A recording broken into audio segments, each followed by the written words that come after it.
Hi and welcome to DextDee Photography. I'm Livingston and today I'm going to show you something interesting that I did today. I was researching on a way to get a steadicam cheap. I don't owe any Ronin or any stabilizer, but I was looking around for something cheap, and as per my research I was getting some ideas, and I saw that my tripod, I could use it as a steadicam.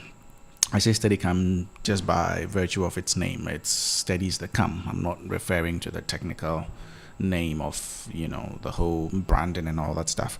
So let me begin the video. You can watch, it's a quick one, and then you can learn how it's all about. I'll give some quick voiceovers as you look. You would have to look at the video again.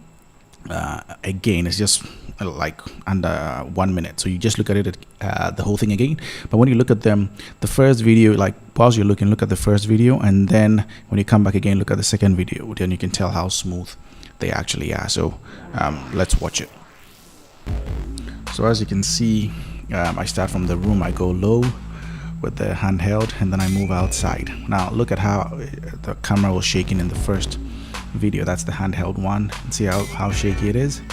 You see, I have to bend down and all that stuff, and when I move around, it's way much better. But if you look at the second video, you can see that it transitions way much smoother, and I think this is much more significant in terms of trying to do it.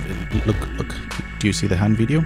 It shakes a whole lot, and by the time you're done, your back is hurt, and then it takes a lot of weight because the whole body is moving. But with the Steadicam, as you can see how it's held, it's much better, much easier to move, to go down from such a low angle and bring it back up again. So guys, this is what I did to get a very smooth Steadicam. Forgive the focus, that wasn't the main focus of this video. Thank you.